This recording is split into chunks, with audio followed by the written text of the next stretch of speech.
Efecto tequila. Se le conoce como efecto tequila a un evento provocado por el mal manejo de la política económica. Fue una crisis financiera de origen local causada por falta de reservas internacionales, devaluación de la moneda local y el fortalecimiento de una moneda extranjera. Dicho término nace de la crisis económica de México en 1994, durante los primeros días de la presidencia de Ernesto Zedillo. El 1 de diciembre, Zedillo entra al poder y anuncia que tomará la medida de devaluar la moneda, lo que causó que muchos extranjeros dejaran de invertir, agravando los efectos de la devaluación. A principios de 1995, la administración de Zedillo decidió establecer el sistema de libre flotación del peso, lo cual llegaría a 7,20 centavos por dólar en una semana. Cuando el dólar dejó de ser controlado por el gobierno, perdió la mitad de su valor y esto ocasionó que las deudas en dólar no fueran pagadas. La devaluación del precio causó lo siguiente: inflación, colapso de la actividad económica y quiebras de compañías. Y por último, el desempleo. Estas decisiones, anunciar la devaluación y establecer el sistema de libre flotación, fueron llamados el error de diciembre. Las consecuencias del efecto tequila fueron la quiebra de empresas que lucían sólidas y confiables, hasta aspectos sociales como el suicidio, de empresarios nacionales. Las consecuencias con mayor repercusión son: número 1. Dada la devaluación espontánea del peso mexicano, las operaciones internacionales de compra en dólares fueron imposibles de pagar, por lo que las importaciones quedaron casi nulas y los procesos que se realizaban con materia prima traída del exterior se detuvieron. Número 2. Las empresas que tenían deudas en el mercado internacional tuvieron que declararse en quiebra, debido a la imposibilidad de hacer frente a sus obligaciones en dólares, por lo que tanto el desempleo se incrementó.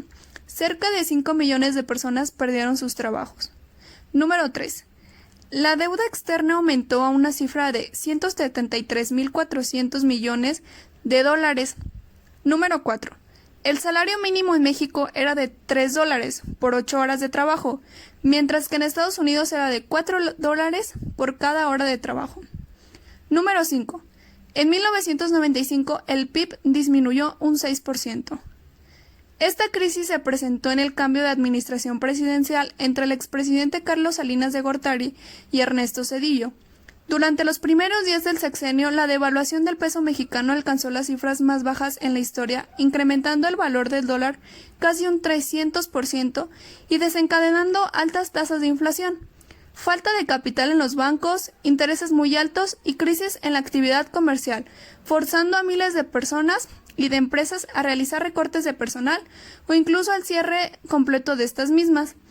Para hacer frente a la emergencia, se recurrió a un paquete de rescate que consistió en la inyección al Fondo Monetario Internacional de varios millones de dólares por parte de Estados Unidos y otros organismos internacionales para intentar estabilizar el precio del dólar y así tratar de contener la crisis y no afectar a otros países.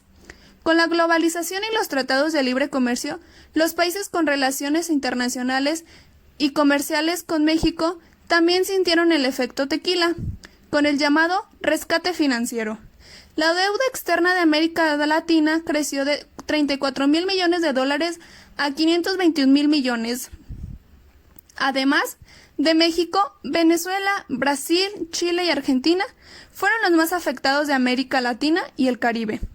Las empresas que tenían deudas en dólares o que se confiaron en comprar suministros de Estados Unidos sufrieron un golpe de inmediato, lo que generó un despido masivo de empleados y varios suicidios de empresarios que no soportaron la tensión de las deudas que se le elevaron.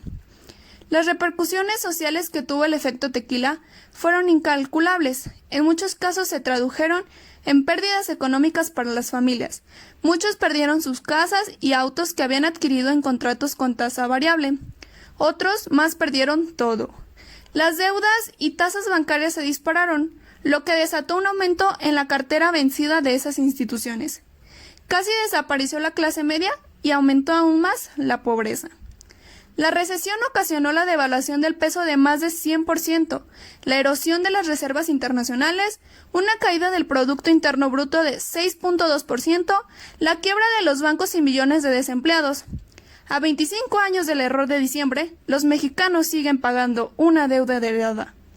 Carlos Salinas de Gortari y Ernesto Zedillo Ponce de León se culpan mutuamente de haber provocado el también llamado efecto tequila, que tuvo repercusiones mundiales muy severas.